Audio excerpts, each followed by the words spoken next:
وہ عالمین کا رب اس انتظار میں ہے کہ میں کیسے کہہ دوں حسین اترے تو میں کچھ کہوں، میں کیسے کہہ دوں حسین اترے تو میں کچھ کہوں۔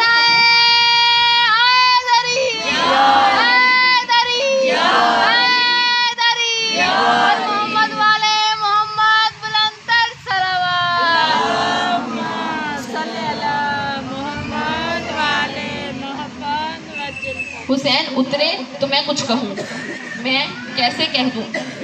اب پھر جبریل نے کہا سجدے کو اور طول دیجئے، اب اور طول دیتے گئے۔ صحابی ایک بہت جو مشہور صحابی ہیں جن سے بہت ساری احادیث روایت کی جاتی ہیں، حضرت ابو ہریرہ۔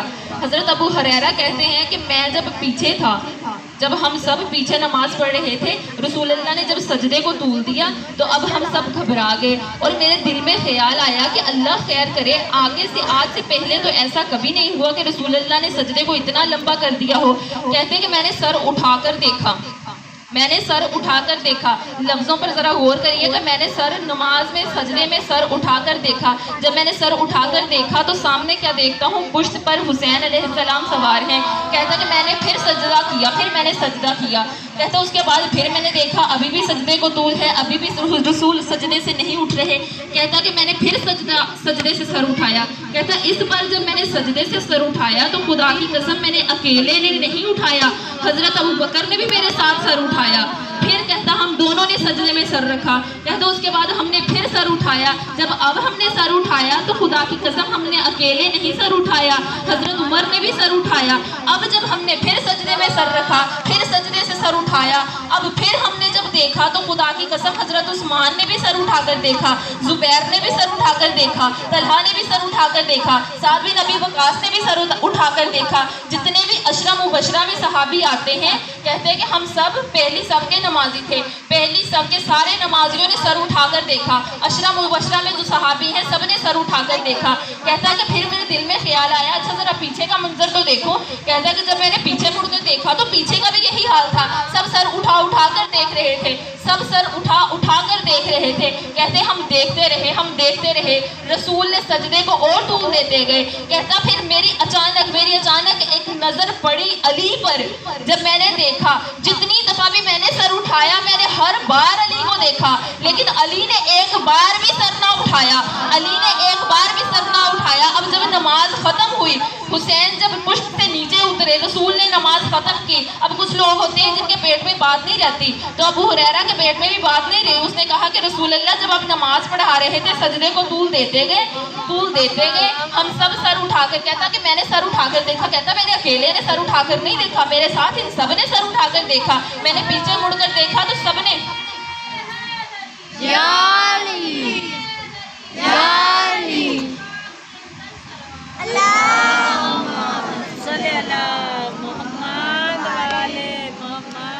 کہتا کہ جب میں نے پیچھے مڑ کر دیکھا تو سب نے، بہت سارے صحابی تھے کہ جنہوں نے میرے ساتھ سر اٹھا اٹھا کر دیکھا۔ اب رسول اللہ ایک اور ہم نے بات دیکھی، ایک اور بات نوٹ کی کہ ہم سب نے تو سر اٹھایا لیکن علی نے ایک بار بھی سر نہ اٹھایا، علی نے ایک بار بھی سر نہ اٹھایا۔ یا ابھی بھی سمجھ نہیں آئی جو رسول بار بار کہتے رہے علی تو مجھ جیسا میں تجھ جیسا، علی تو مجھ جیسا میں تجھ جیسا۔ اب رسول نے کہا کہ جب تک میں نے سر نہیں اٹھانا تھا علی نے سر کیسے اٹھانا تھا، کیونکہ علی مجھ جیسا میں علی جیسا، میں علی جیسا۔ اب اس نے کہا کہ رسول اللہ ایک اور بات کا خدشہ ہے، ایک اور بات کا ڈر ہے، ہم نے تو کئی بار سر اٹھا اٹھا کر سر رکھا ہے سجدے میں، تو کیا اب ہماری نماز قبول ہوگی؟ تو رسول اللہ نے کہا خدا کی قسم تمہاری پہلی جتنی بھی نمازیں ہیں ان کو قبول ہو نہ ہو، وہ عبادتیں قبول ہو نہ ہو، لیکن خدا کی قسم یہ جو نماز ہے تمہاری ضرور قبول ہوئی ہے۔ اور کس کے صدقے میں ہوئی ہے؟ حسین کے صدقے میں ہوئی ہے، کیونکہ جب تم سر اٹھا کر دیکھتے تھے تو تمہاری نظر حسین کے چہرے پر پڑتی تھی، حسین کے چہرے پر پڑتی تھی۔ اور میں نے ہر مجلس میں بیان کیا جو ایک کی شان ہے وہ 14 کی شان ہے، جو ایک کی شان ہے وہ 14 کی شان ہے۔ جہاں میں آپ لوگوں کو لے کر جانا چاہتی ہوں آپ لوگ پہنچ چکے ہوں گے، کیونکہ میں نے پہلی مجلس میں بیان کیا کہ علی کا چہرہ دیکھنا عبادت ہے، علی کا چہرہ دیکھنا عبادت ہے، یہ رسول نے کہا۔ اور رسول اپنی مرضی سے کچھ نہیں کہتے جب تک وہ نہیں وحی کرتا، رسول وحی کہتے ہیں، وحی کرتے ہیں، وحی دکھاتے ہیں جو وہ وحی کرتا ہے، اپنی مرضی سے رسول کچھ نہیں کرتے۔ کرتے. اب رسول نے کہا ہے کہ یہ 14 ایک ہیں, یہ 14 ایک ہیں. اس کے بعد اب یہ تو رسول نے بار بار ہر مقام پر مختلف انداز میں اپنی اہل بیت کا تعارف کروایا. کہیں بتایا کہ یہ صادق ہیں, بتایا کہ یہ قرآن اور اہل بیت ایک ہیں, قرآن اہل بیت سے جدا نہیں, اہل بیت قرآن سے جدا نہیں. وہ معاہدے میں لے کر گئے تو صادق بنا کر لے کر گئے, اپنی اہل بیت بنا کر لے کر گئے. تطہیر کے نیچے آئے تو بتایا کہ یہ اہل بیت ہیں. ہر مقام پر بار بار خدا کے حکم سے اپنی اہل بیت کا تعارف کروایا. اب پھر جب اللہ نے یہ آیت نازل کی, قُلْ لَا أَسْأَلُكُمْ عَلَيْهِ أَجْرًا إِلَّا الْمَوَدَّةَ فِي الْقُرْبَى. اب یہاں اللہ نے کہا قل, کہہ دو, نبی سے کہا کہہ دو ان سے, صحابہ سے, کیونکہ ابھی وہ صحابہ موجود ہیں. یہ آیت جیسے جیسے جس قوم میں پہنچتی جائے گی, اب یہ آیت ہمارے لیے ہے. رسول نے کہا, اللہ نے کہا کہ رسول سے کہہ دو, نہیں مانگتا اجر رسالت میں کچھ بھی تم سے, نہیں مانگتا اجر رسالت کچھ بھی تم سے سوائے میری اہل بیت کی مودت کے. اب یہ اللہ کے حکم سے رسول نے کہا ہے, اپنی مرضی سے نہیں کہا. اب یہاں جو اللہ نے کہا علیہ اجرن, علیہ اجرن, کہ جو میں نے تمہیں نعمتیں دی ہیں اس کا اجر مانگتا ہوں, جو میں نے تمہیں عطا کیا ہے اس کا اجر مانگتا ہوں. اب اللہ, وہ خالق, وہ پروردگار کہہ رہا ہے کہ مجھے اجر دو, مجھے اجر دو. اب یہاں میں بتاتی چلوں کہ ایک ہوتی ہے اجرت. اجر کو عربی زبان میں ہم اجر کہتے ہیں اور اردو میں ہم اجرت کہہ دیتے ہیں, اجرت. اور ایک ہوتا ہے دینا کچھ, جیسے کہ ہم خیرات کرتے ہیں کسی کو, ہم کسی کو خیرات کرتے ہیں. اب یہ دو مثالیں دے کر آپ کے اور قریب آ جاؤں کہ ہم کسی کو خیرات کرتے ہیں, کوئی ہم سے خیرات مانگتا ہے کہ مجھے خدا کے نام پر کچھ دے دو. اب ہم دینے لگے, وہ لینے لگا, ہم نے ہاتھ پیچھے ہٹا لیا کہ ہم نہیں دیں گے. اب یہ ہماری مرضی ہے, وہ کہے گا چلو ٹھیک ہے نہیں دینا تو نہ صحیح, اللہ تمہارا بھلا کرے. اب خیرات ہم نے اپنی مرضی سے دینی ہے, اور اس نے اگر ہم سے خیرات مانگی ہے, اللہ کے واسطے مانگی ہے, وہ ہم پر کوئی کلیم نہیں کر سکتا, وہ ہم پر کوئی دعویٰ دائر نہیں کر سکتا, وہ ہم پر کوئی کیس نہیں کر سکتا کہ اس نے اگر نہیں دی خیرات تو کیوں نہیں دی. اب یہاں جو اللہ نے کہا علیہ اجرن, اجر دو, اب یہاں اللہ کہہ رہا ہے اجر دو. اجر یعنی کہ اجرت دو. اجرت کس چیز کی خدا مانگ رہا ہے, اجرت کس چیز کی خدا مانگ رہا ہے. اجرت اب خدا اس چیز کی مانگ رہا ہے کہ جو اس نے اتنی ہمیں نعمتیں دی ہیں اس کی اجرت مانگ رہا ہے. اب اللہ نے اتنی نعمتیں بار بار قرآن میں سورہ رحمان میں یہ آیت ہے, فَبِأَيِّ إِلَىٰ رَبِّكُمَا تُكَذِّبَانِ, اور تم اپنے پروردگار کی کون کون سی نعمت کو جھٹلاؤ گے. اس پر میں نے پہلے مجلس بیان کی ہے, پہلے میں نے پڑھی ہے مجلس. اب یہاں اللہ نے اور بہت ساری نعمتیں ہیں جو ہمیں عطا کی ہیں, انسانوں کو دی ہیں. وہ کون سی نعمتیں ہیں, جیسے کہ یہ مالٹے, امرود, کھجوریں, انگور, یہ جتنے بھی پھل ہیں, سیب, کیلا وغیرہ جتنے بھی پھل ہیں, اب یہ سب پھل اللہ نے ہمیں دیے ہیں نعمت. یہ سارے پھل, یہ ساری سبزیاں, جتنی بھی چیزیں ہیں, یہ اللہ کی نعمتیں ہیں جو اللہ نے انسانوں کو دی ہیں. اب یہ جو نعمتیں ہیں یہ ایسی نعمتیں ہیں کہ یہ ایک ہی زمین سے اگتی ہیں, لیکن اس خالق کا کرم دیکھو, اس خالق کی عطا دیکھو, اس خالق کی شان دیکھو کہ یہ جس زمین سے نکلتی ہیں, ایک ہی زمین سے نکلنے کے باوجود نہ کیلے میں کبھی سیب کا ذائقہ آیا, نہ سیب میں کبھی کیلے کا ذائقہ آیا, نہ مالٹے میں کبھی انگور کا ذائقہ آیا, نہ انگور میں کبھی مالٹے کا ذائقہ آیا. ساتھ درخت ہونے کے باوجود بھی سب اپنا اپنا ذائقہ رکھتے ہیں. اور یہ کس کی شان ہے, یہ اس خدا کی شان ہے کہ جس نے اس طرح سے نعمتیں عطا کی ہمیں. اور پھر اب اللہ نے کہا کہ میں نے وَمَا خَلَقْتُ الْجِنَّ وَالْإِنسَ إِلَّا لِيَعْبُدُونَ, میں نے جنوں اور انسانوں کو فقط اپنی عبادت کے لیے پیدا کیا. اب اس خدا نے اپنی عبادت کے لیے جنوں اور انسانوں کو پیدا کیا. اب اگر خدا کہتا, خدا چاہتا, اب خدا نے ہمیں مکمل بنا کر بھیجا ہے. خدا نے ہمیں 2 آنکھیں دی ہیں, ہونٹ دیے ہیں, دانت دیے ہیں, انگلیاں دی ہیں, ہاتھ دیے ہیں, بازو دیے ہیں, ٹانگیں دیے ہیں, پاؤں دیے ہیں, ہمیں بالکل مکمل بھیجا ہے. اب اگر کسی کے پاس کوئی نعمت نہیں ہوگی نا، اس کو اس نعمت کی قدر ہوگی. اگر کوئی ہے، اب ہمیں نظر آتا ہے تو اس کی ابھی ہمیں شاید قدر نہ ہو، لیکن جب یہ بینائی ہم سے چلی جاتی ہے، ہم سے چھین لی جاتی ہے، ہماری بینائی ختم ہو جاتی ہے، ہمیں تب اس نعمت کی قدر ہوتی ہے. کیونکہ جب تک جو کوئی چیز ہمارے پاس ہوتی ہے اس کی قدر نہیں ہوتی، جب تک وہ چھن نہیں جاتی. جب چھن جاتی ہے انسان کو پھر اس کی قدر ہوتی ہے، کیونکہ انسان بہت ناشکرا ہے. اس کو جتنا عطا کر دو یہ کہتا رہے گا اور. اللہ اکبر.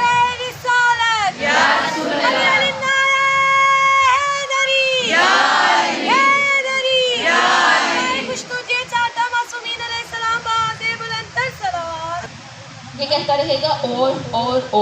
اب اللہ نے جو کہا کہ میں نے جنوں اور انسانوں کو فقط اپنی عبادت کے لیے پیدا کیا، اب عبادت کروانے کے بہت سارے طریقے تھے اس خالق کے پاس، کیونکہ وہ خالق ہے، ہر چیز پر قادر ہے.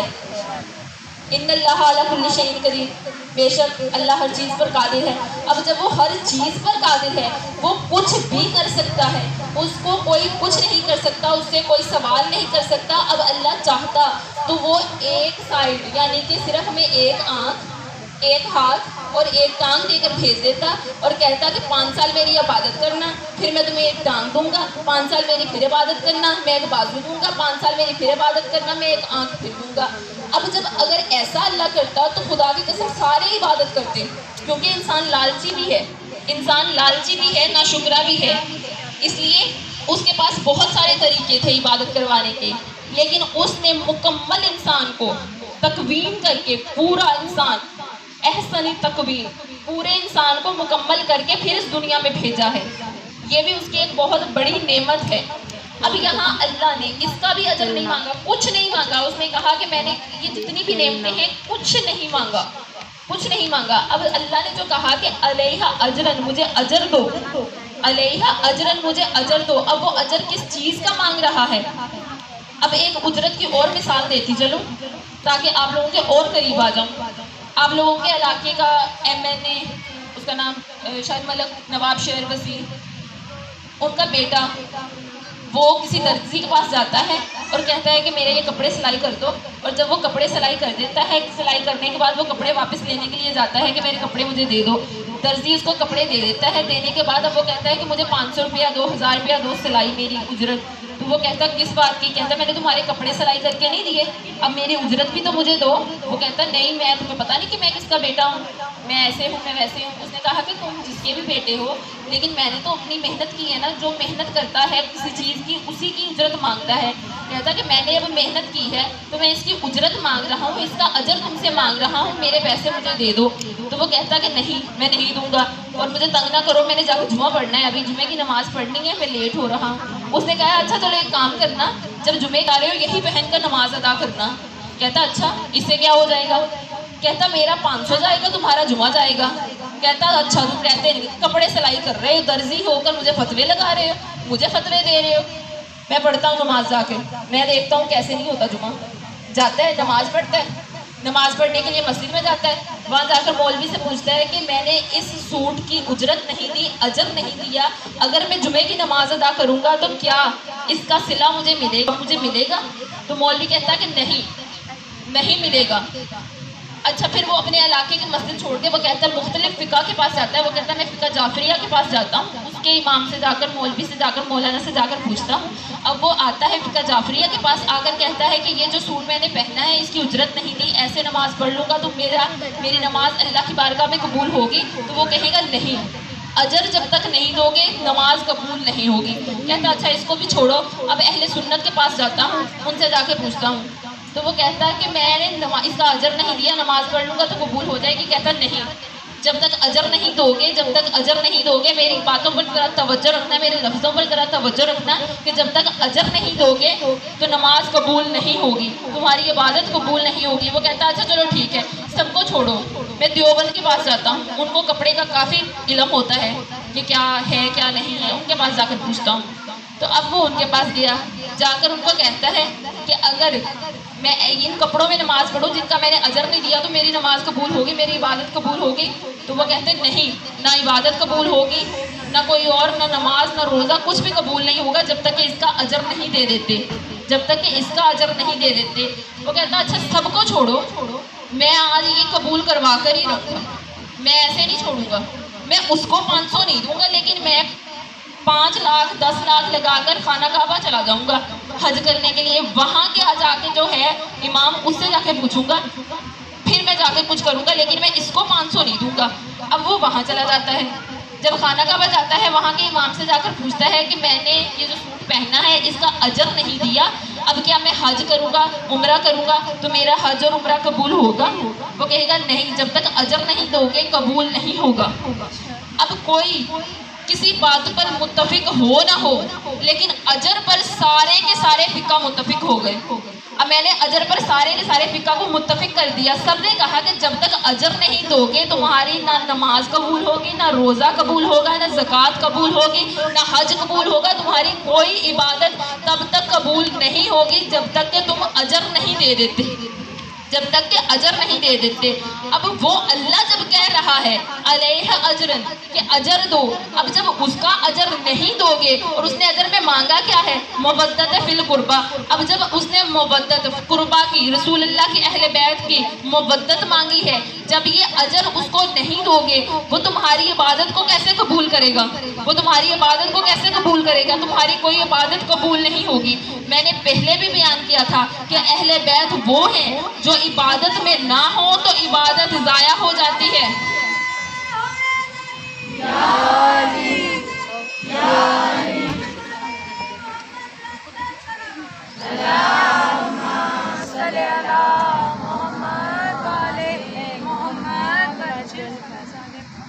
اہل بیت نماز میں نہ ہو تو عبادت قبول نہیں ہوتی، نماز قبول نہیں ہوتی. اگر یہ نہیں ہوں گے تو تمہاری نماز، تمہاری عبادت ضائع ہو جائے گی. اور اگر اصحاب محمد کو نماز اور عبادت میں لے کر آؤ گے تو نماز پھر بھی ضائع ہو جائے گی. اس لیے یہ ضروری ہے، اور یہ ضروری اس لیے ہے کیونکہ رسول نے کہا ہے، اور رسول نے اس لیے کہا ہے کیونکہ اللہ نے حکم دیا ہے. اب یہاں جو میں نے مودت کا لفظ استعمال کیا ہے، مودت کا جو لفظ میں نے استعمال کیا ہے، اب یہاں اللہ نے یہ نہیں کہا کہ میں رسول سے یہ نہیں کہا کہ ان سے کہہ دو کہ اجر رسالت میں کچھ نہیں مانگتا سوائے میری اہل بیت کی محبت کے. اب یہاں اللہ نے محبت نہیں کہا بلکہ مودت کہا ہے. اب مودت اور محبت میں فرق کیا ہوتا ہے یہ بھی بیان کرتی چلوں. ایک ماں ہے، اس کے سامنے گولیاں چل رہی ہیں، اس کے بیٹے کو گولی لگنے لگی تو وہ آگے آ کر کھڑی ہو گئی اور اس کو گولی لگ گئی اور وہ مر گئی. یہ محبت ہے ماں کی، یہ ماں کی محبت ہے کہ اس نے اپنے بیٹے کی جان بچائی اور اپنے اوپر گولی لے کر اپنی جان دے دی بیٹے کی محبت میں، بیٹے کی محبت میں. اب ایک اور مثال دوں اور آپ کے اور قریب آ جاؤں کہ کچھوا، مینڈک اور مچھلی یہ سب پانی کے جانور ہیں، پانی میں رہتے ہیں. کچھوا اور مینڈک ایسے جانور ہیں کہ جو پانی سے محبت کرتے ہیں. یہ پانی میں رہتے ہیں، جب ان کو خوراک کی ضرورت پڑتی ہے یہ پانی سے باہر آ جاتے ہیں، خوراک ڈھونڈتے ہیں، کھانا کھاتے ہیں، پیتے ہیں، باہر گھومتے پھرتے ہیں، پھر اندر چلے جاتے ہیں پانی میں. یہ پانی سے محبت کرتے ہیں. اور مچھلی وہ جانور ہے جو پانی سے مودت کرتی ہے. کس طرح سے کرتی ہے کہ یہ پانی میں جب تک رہتی ہے تو زندہ رہتی ہے، جو ہی پانی سے باہر نکالو تو یہ مر جاتی ہے. اور یہ پانی سے اتنی مودت کرتی ہے، اتنی مودت کرتی ہے کہ مچھلی کھانے کے بعد انسان بار بار پانی پیتا ہے، بار بار پانی پیتا ہے، بار بار پانی پیتا ہے. یہ اس بات کی دلیل ہے کہ مچھلی کو پانی سے محبت نہیں بلکہ مودت ہے. مودت اس طرح کی ہونی چاہیے، مودت ایسی ہوتی ہے. اب ایک اور مثال دے دوں اور قریب آ جاؤں کہ جو ایمان ابو طالب پر شک کرتے ہیں یہ ان کے لیے ہے، کہ جو ایمان ابو طالب پہ شک کرتے ہیں یہ ان کے لیے ہے کہ اگر جناب ابو طالب علیہ السلام جب اسلام کو ضرورت پڑی، جناب ابو طالب علیہ السلام سامنے آئے، جناب ابو طالب علیہ السلام نے مدد کی اور اپنی اولاد کو بھی پیش کیا. اب اگر جناب ابو طالب کو شب ہجرت، اگر جب رسول کو ضرورت تھی، مدینہ سے جب وہ گئے، مکہ سے گئے مدینہ کی طرف، شب ہجرت رسول کو ضرورت تھی. کس کی؟ کیونکہ رسول کی جان کو خطرہ تھا. اب رسول کی جان بچانے کے لیے کسی کو وہاں لیٹنا تھا. تو اب اگر جہاں علی کو لٹایا تھا وہاں ابو طالب علیہ السلام لیٹتے تو یہ محبت ہوتی اپنے بیٹے کے لیے کہ علی کو بچا لیتا ہوں اور خود لیٹ جاتا ہوں. یہ بیٹے کے لیے محبت ہوتی. لیکن یہ وہ ہستیاں ہیں، یہ وہ گھرانہ ہے کہ جنہوں نے اپنے بیٹوں کو خود تیار کر کے اس بستر پر لٹایا کہ جہاں پتہ ہے کہ موت کا خطرہ ہے، یہ جہاں موت کا خطرہ ہے، رسول اللہ کی جان بچانے کے لیے علی کو تیار کر کر اس بستر پر لٹایا۔ جناب ابو طالب نے اپنے بیٹے کو رسول پر قربان کیا، یعنی کہ وہاں لٹا دیا اور کوئی پرواہ نہ کی، جان کی کوئی پرواہ نہ کی۔ اور اسی طرح کربلا میں ذرا ایک نظر ڈالو کہ وہاں جتنی بھی مائیں ہیں، سب مائیں یہی کہتی ہیں کہ پہلے میرا بچہ شہید ہو، پہلے میرا بچہ شہید ہو، پہلے میرا بچہ شہید ہو، اور خود مائیں کفن پہنا کر بچوں کو رخصت کرتی ہیں، خود مائیں کفن پہنا کر بچوں کو رخصت کرتی ہیں حسین پر قربان ہونے کے لیے، حسین پر قربان کرنے کے لیے۔ اب اللہ نے کہا کہ اللہ آدم سے لے کر ہر نبی، جتنے بھی نبی ہیں وہ سارے کے سارے نبی اللہ کو کہتے رہے کہ اے اللہ تو راضی ہو جا، اے اللہ تو راضی ہو جا، اے اللہ تو راضی ہو جا۔ اور اللہ ان کو محمد و آل محمد کو کہہ رہا ہے یا ایتھا النفس المطمئنہ،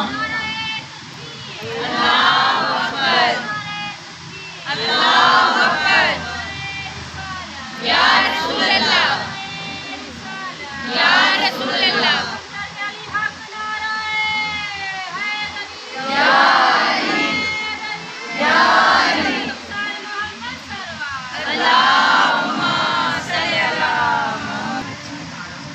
دونوں ہاتھ بلند کر کے علی حق نعرہ حیدری، حیدری مطمئنہ، اے نفس مطمئنہ ارجعی الی ربک راضیۃ مرضیہ، پلٹ اپنے خدا کی طرف، تیرا خدا تجھ سے راضی ہوا، تو راضی ہو جا۔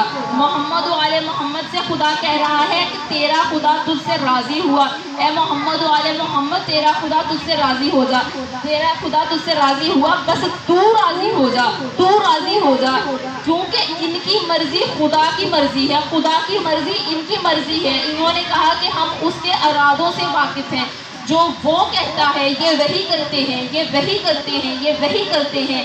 دنیا میں کائنات میں انہوں نے وہی کیا جو اس نے کیا، جو اس نے کہا، اس نے جو وحی کی انہوں نے وحی کیا۔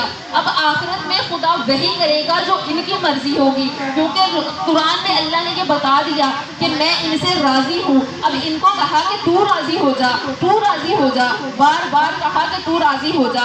اب آدم سے لے کر ہر نبی نے اللہ کو راضی کرنا چاہا، اللہ نے کہا میں تو راضی ہوں، بس تو راضی ہو جا۔ محمد علیہ محمد کو کہا تم راضی ہو جاؤ۔ اب جو ان کو راضی کرے گا وہ خدا کو راضی کرے گا، جو ان کو ناراض کرے گا۔ لبیک یا حسین۔ عشق کائنات میں فقط 2 بار ہوا، عشق کائنات میں فقط 2 بار ہوا۔ ایک بار اللہ کو اپنے محبوب سے، اپنے رسول سے، اپنے نبی سے ہوا تو کل کائنات کو تخلیق کر دیا۔ ایک بار حسین کو اپنے محبوب سے، اپنے خالق سے، اپنے رب سے، اپنے پروردگار سے ہوا تو اپنی کل کائنات لٹا دی، کل کائنات لٹا دی۔ حسین نے اپنے پاس کچھ نہیں رکھا تو خدا نے بھی اپنے پاس کچھ نہیں رکھا۔ اس نے جنت ان کو دے دی، اپنی مرضیاں ان کو دے دی، سب کچھ اپنا ان کو دے دیا کہ اب جو یہ چاہیں گے خدا وہی کرے گا۔ مومنات، امام سجاد علیہ السلام فرماتے ہیں کہ اگر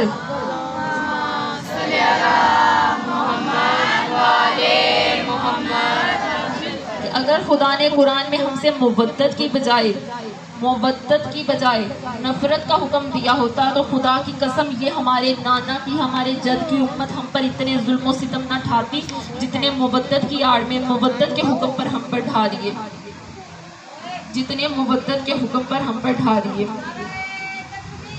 اللہ اکبر، یا رسول اللہ۔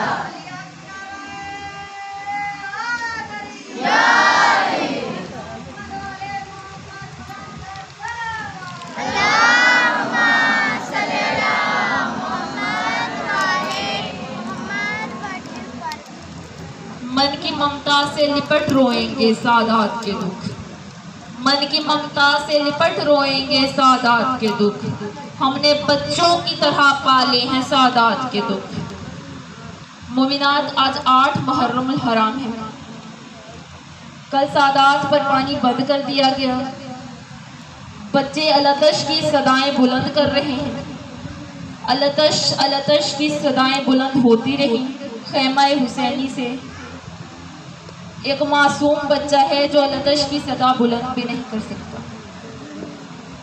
مومنات، یہ دن گزرتے گئے، التش کی صدائیں بلند ہوتی رہی، شب عاشور بھی گزر گیا۔ جب صبح عاشور آیا، آج مومنات اس بی بی کو پرسہ دینا ہے کہ جو اس غازی کے بھروسے مدینہ سے چلی تھی، جو پردوں کا وارث ہے، جو عصمتوں کا وارث ہے، جو پردوں کا وارث ہے۔ بی بی زینب عباس کے بھروسے مدینہ سے کربلا تک کا سفر کر کے آئی تھی۔ آج ہر بی بی یہاں پرسہ لینے کے لیے آئی ہیں، اور میں نے پہلے بھی عرض کیا کہ یہاں جتنا بھی کوئی غریب کیوں نہ ہو، اس کے گھر جا کر ہم پرسہ دیتے ہیں۔ مومنات، بی بی خود چل کر یہاں پرسہ لینے کے لیے آتی ہیں۔ نبی کی بیٹی اتنی غریب کر دی، اتنی غریب ہو گئی، اس امت نے اتنے ظلم ڈھائے کہ بی بی خود چل کر پرسہ لینے کے لیے آتی ہیں۔ اور بی بی ہمیں معاف کرنا کہ اگر ہم رو نہ سکیں، ہم حق ادا نہ کر سکیں، ہم بے شک حق ادا نہیں کر سکتے، ہم بے شک حق ادا نہیں کر سکتے۔ آج 8 دن ہو گئے ہمیں صف ماتم پر بیٹھے ہوئے، ہمیں صف عزا پر بیٹھے ہوئے، ہم پرسہ دے رہے ہیں لیکن ہم حق ادا نہیں کر سکے۔ اب کل سے 10 محرم تک یہ رونے کے مصائب کے دن ہیں، اور اصل کربلا تو 11 محرم کو شروع ہوئی تھی نا مومنات، اصل امتحان تو 11 محرم کو شروع ہوا تھا۔ شہادت تو میراث تھی، بے پردگی تو میراث نہیں تھی، بے پردگی تو میراث نہیں تھی۔ مومنات، اب جب صبح عاشور کا دن آیا تو عباس بار بار امام حسین کے خیمے میں جاتے ہیں، اور جا کر کیا کہتے ہیں؟ جا کر صرف اتنا کہتے ہیں کہ مولا مجھے اجازت دے دیجئے جنگ لڑنے کی۔ عباس کی 2 حسرتیں تو ہیں، عباس اس دنیا سے 2 حسرتیں لے کر گئے، ایک سکینہ کو پانی پلا دیں اور ایک جنگ لڑنے کی حسرت۔ یہ 2 ایسی حسرتیں ہیں جو عباس ساتھ لے کر گئے۔ مومنات، اب عباس بار بار حسین کے خیمے میں جاتے ہیں اور رو رو کر کہتے ہیں کہ مولا ایک بار جنگ لڑنے کی اجازت دے دے، مولا اس موج اشقیاء کو اگر ان کے جد نہ یاد کروا دیے جن کو میرے بابا نے خیبر و خندق میں مارا تھا، بدر و احد میں مارا تھا، تو میرا نام عباس نہیں، میں ان کو شام کی دیواروں سے اس لشکر کو ٹکرا دوں گا، یہ شام کی دیواروں سے جا ٹکرائیں گے، یہ کوفہ میں ادھر ادھر بھٹکتے پھریں گے، مولا بس ایک بار اجازت دے دیجئے جنگ لڑنے کی۔ مولا نے کہا کہ نہیں عباس، نہیں عباس۔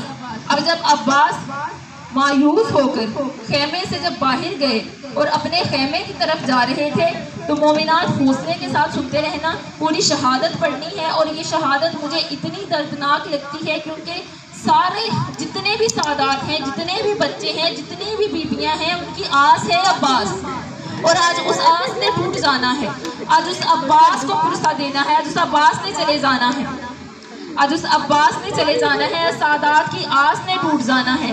تو حوصلے کے ساتھ میرا ساتھ دینا، حوصلے کے ساتھ بی بی کو پرسہ دینا، اور مجھے اتنی توفیق دے بی بی کہ میں شہادت پڑھ سکوں۔ اب عباس جب اپنے خیمے کی طرف جا رہے ہیں تو کیا دیکھتے ہیں مومنات؟ ایک چھوٹی سی معصومہ ہے، ایک چھوٹی سی بچی ہے جو عباس کے خیمے کے در سے لپٹے ہوئے زمین پر، خاک کربلا پر، تپتی ہوئی ریت پر بیٹھی ہے، اور عباس کیا دیکھتے ہیں کہ ہاتھ میں مشکیزہ ہے جو ایک معصومہ کبھی اپنے ماتھے پر لگاتی ہے، کبھی اپنے ہونٹوں پر لگاتی ہے، کبھی اپنے گلے پر لگاتی ہے کہ شاید کوئی ایک قطرہ پانی کا ہو جس سے مجھے ٹھنڈک مل جائے، شاید کوئی ایک قطرہ ہو پانی کا جو میں اپنے اصغر کو جا کر پلا سکوں، شاید کوئی ایک قطرہ پانی کا اس مشک سے نکل آئے۔ لیکن مومنات، جب دیکھا عباس نے، جب یہ منظر عباس نے دیکھا تو عباس بھاگتے ہوئے سکینہ کی طرف آئے اور آ کر بی بی کو اپنے سینے سے لگایا اور ہاتھ جوڑ کر کہا کہ آقا زادی خاک پر کیوں بیٹھی ہیں، آقا زادی یہاں کیوں بیٹھی ہیں؟ کہا کہ چچا میں انتظار کر رہی تھی کہ چچی قرآن پڑھ کر اٹھے تو پھر میں ان سے پوچھوں کہ میرے چچا کہاں ہیں، میں آپ ہی سے ملنے کے لیے آ رہی تھی۔ مومنات، عباس نے کہا کہ چچا کو خود بلا لیتی، بی بی آپ حکم کرتی کہ چچا خود خیمے میں آ جاتے، آپ نے یہ زحمت کیوں کی؟ کہا کہ چچا میں ایک امید کے ساتھ آئی ہوں، چچا میں ایک درخواست لے کر آئی ہوں، چچا میرا اصغر بہت پیاسا ہے، چچا مجھے بہت پیاس لگی ہے، چچا پانی لے کر آئیے نا، چچا پانی لے کر آئیے نا۔ کہا کہ سکینہ میں بار بار حسین کے پاس جا رہا ہوں، میں بار بار مولا حسین کے پاس گیا ہوں، لیکن تیرا بابا مجھے اجازت نہیں دیتا، سکینہ میرے ساتھ آؤ اور مجھے اجازت لے دو اپنے بابا سے۔ اب سکینہ نے اپنے چچا کا ہاتھ پکڑا اور چلنا شروع کر دیا۔ جب حسین نے دور سے خیمے سے آتے ہوئے دیکھا کہ عباس سکینہ کو ساتھ لے کر آ رہے ہیں، اب حسین نے دل پر ہاتھ رکھا اور ہاتھ رکھ کر کہا کہ عباس ایسی سفارش کو ساتھ لے کر آ رہے ہو جس کو میں منع بھی نہیں کر سکتا۔ اب جب سینے پر ہاتھ رکھا اور رکھ کر جب سکینہ پاس پہنچی تو کہا کہ میرے چچا کو جنگ لڑنے کی اجازت دے دیجئے نا بابا، میں بہت پیاسی ہوں، میرا اصغر بہت پیاسا ہے۔ اب حسین نے یہاں مومنات عزاداروں، یہاں حسین نے سوال کیا کہ سکینہ کس کے لیے کہہ رہی ہو پانی منگوانا ہے؟ کہا کہ میں اپنے بھائی اصغر کے لیے پانی منگوانا چاہتی ہوں، میں اپنے اصغر کو پانی پلانا چاہتی ہوں، چچا کو فرات پر جانے کی اجازت دے دیجئے۔ تو سکینہ سے حسین نے کہا سکینہ تمہارا اصغر 6 ماہ کا ہے، تمہارا اصغر 6 ماہ کا ہے، تم اپنے اصغر کے ساتھ 6 ماہ رہی ہو اور تمہیں وہ اتنا پیارا ہے۔ میں اپنے عباس کے ساتھ 32 سال رہا ہوں، عباس کو کیسے فرات پر جانے کی اجازت دے دوں جبکہ میں جانتا ہوں عباس واپس نہیں آئے گا؟ سکینہ اجازت تو میں دے دیتا ہوں، لیکن ایک بات کا خیال رکھنا، عباس اب چلا گیا تو شام غریبہ میں صدائیں نہ دینا عباس کو، شام غریبہ میں ہائے چچا کی صدائیں نہ دینا عباس کو، جب شمر نے تماشے مارے تو صدائیں نہ دینا عباس کو، میرا بھائی فرات پر تڑپتا رہ جائے گا، سکینہ عباس کو صدائیں نہ دینا۔ مومنات جب اجازت مل گئی حسین نے عباس کو تیار کیا، تیار کرنے کے بعد کہا کہ عباس اجازت ہے، فرات پر جاؤ اور جا کر مشکیزے میں پانی بھرو۔ اب حسین نے یہ نہیں کہا کہ مشکیزہ بھر کر لے آؤ، پانی بھر کر لے آؤ، حسین نے کہا مشکیزے میں پانی بھرو۔ اب جب حسین نے کہا کہ عباس اجازت ہے، عباس جانے لگے۔ عزاداروں عباس جب جانے لگے تو حسین نے پیچھے سے آواز دی، عباس زینب سے اجازت تو لے لو جو تمہارے بھروسے آئی تھی مدینہ سے۔ اب عباس نے امام حسین کا ساتھ لیا اور ساتھ لے کر خیمہ زینبیہ کی طرف گئے۔ جب بی بی زینب کے خیمے کے پاس گئے تو بی بی جائے نماز پر بیٹھی تھی۔ جب بی بی جائے نماز پر بیٹھی تھی تو عباس قدموں میں بیٹھ گئے اور بیٹھ کر کہا کہ بی بی الوداع۔ جب زینب نے الوداع کی صدا سنی تو زینب نے رونا شروع کر دیا۔ اب عباس نے پوچھا کہ آقا زادی کیا ہوا، رو کیوں رہی ہے؟ آقا زادی کیا ہوا؟ مومنات حوصلے کے ساتھ سننا، ابھی تو شہادت پڑھنی ہے، ابھی تو صرف اجازت پڑھ رہی ہوں۔ اب عباس نے پوچھا کہ آقا زادی رو کیوں نہیں ہے؟ کہا مجھے ایک وقت یاد آ گیا۔ کہا کون سا وقت؟ کہا کہ میرے بابا نے مجھے بتایا تھا کہ یہ وہی کوفہ شہر ہے جہاں زینب تمہیں قیدی بنایا جائے گا، اور کہتی کہ میں نے رو کر کہا تھا کہ بابا ایسا نہیں ہو سکتا، کس میں اتنی جرت جو عباس کے ہوتے ہوئے زینب کو قیدی بنا لے؟ لیکن عباس جب تم نے الوداع کہا تو مجھے یقین ہو گیا کہ زینب قیدی بھی بنے گی، زینب اسیرہ بھی بنے گی، زینب بازاروں میں جائے گی، زینب شرابیوں کے بازاروں سے گزرتی ہوئی جائے گی۔ ہائے وہ شام کی گلیاں، اور کہاں یہ زہرا کی گلیاں، ہائے وہ شام کی گلیاں، کہاں یہ زہرا کی گلیاں۔ آج بی بی نے کہا کہ ہم شام بھی جائیں گے، ہم دربار کے یزید میں بھی جائیں گے، یزید کے دربار میں بھی جائیں گے۔ عباس مجھے یقین ہو گیا کہ میں قید ہو جاؤں گی، عباس مجھے یقین ہو گیا کہ میں قید ہو جاؤں گی۔ عباس جاؤ، خدا خیر کرے۔ اب جب سوار کرنے لگے نا تو زینب نے کہا کہ بھیا عباس، بھیا حسین، میں بھی سوار کرنے کے لیے آؤں گی۔ اب جب عباس کو گھوڑے پر سوار کرنے لگے تو میرے آقا نے، میرے حسین نے، مولا نے کہا کہ عباس اپنی تلوار مجھے دے دو، عباس اپنی تلوار مجھے دے دو، عباس اپنا نیزہ مجھے دے دو۔ اب تلوار اور نیزہ جب لے لیا تو زینب نے رو کر کہا کہ عباس سے تلوار اور نیزہ کیوں لے لیا بھیا؟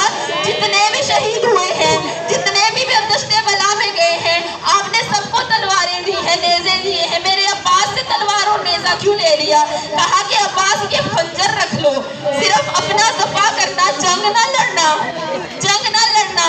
اب جب عباس کو سوار کر دیا، اب علم ہاتھ میں تھما دیا، اب ایک ہاتھ میں علم ہے، ایک ہاتھ میں مشکیزہ ہے، ایک ہاتھ میں علم لیے، ایک ہاتھ میں مشکیزہ لیے، یہ باوفا خیمہ حسینی سے رخصت ہوا اور فرات کی طرف چلنا شروع کیا۔ اب جب یہ سارے جتنے بھی یزیدی تھے، انہوں نے عباس کا بہت دبدبا تھا، بہت روب تھا، کوئی قریب نہیں آتا تھا۔ اب انہوں نے جب دیکھا کہ عباس آ رہے ہیں، سب پیچھے ہٹتے گئے۔ عباس نے اپنا دفاع کرتے ہوئے صرف دفاع کیا اور بہت سارے یزیدیوں کو فنار کیا اور کرتے ہوئے فرات تک پہنچ گئے۔ اب وہاں جب فرات پر پہنچے، وہاں مشکیزہ بھرا۔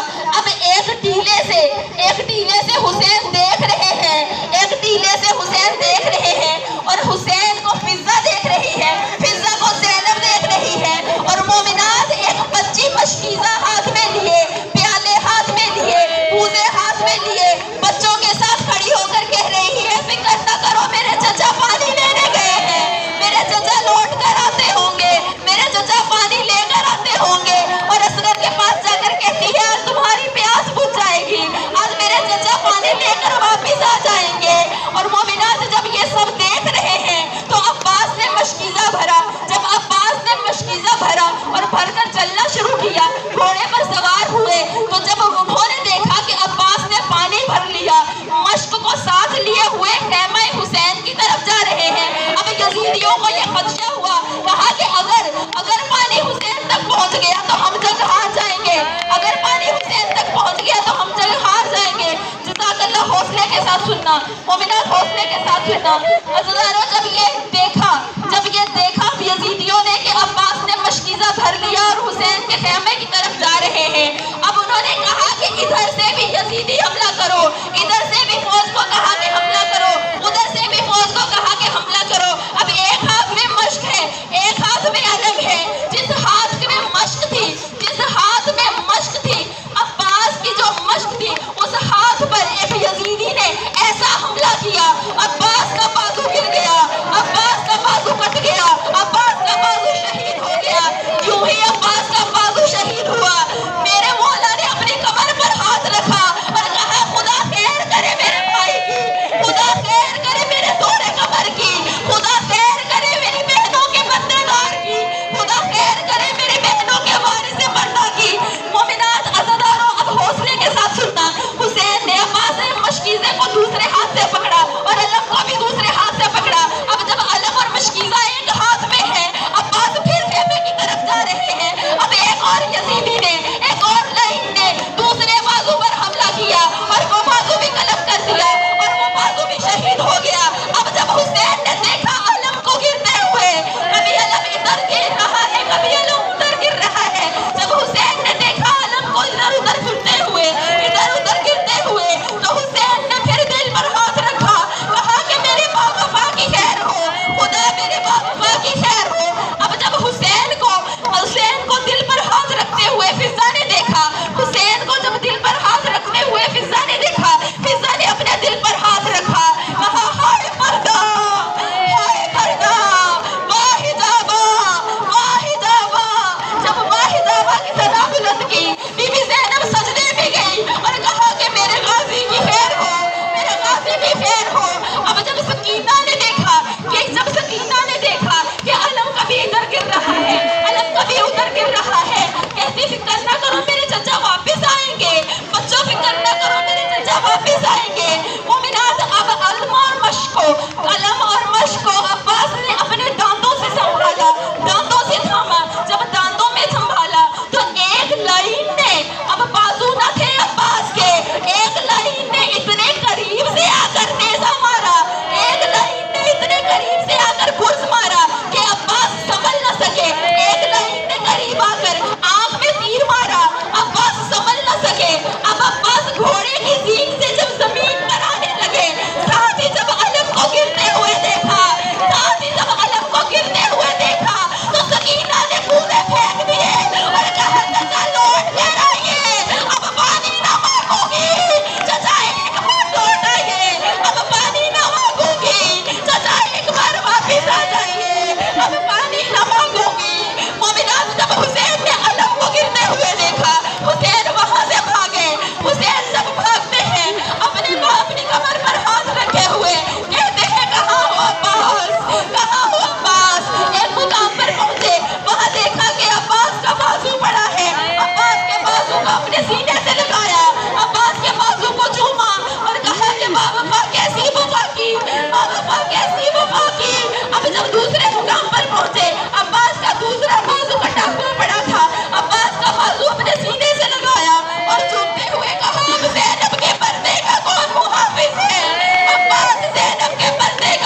اب جب حسین فرات کے قریب پہنچ گئے، جب حسین فرات کے قریب پہنچے تو عباس نے کہا کہ مولا میں نے ساری زندگی آپ کو کبھی کچھ نہ کہا کیونکہ میں کنیز کا بیٹا ہوں، میں آپ کا غلام ہوں۔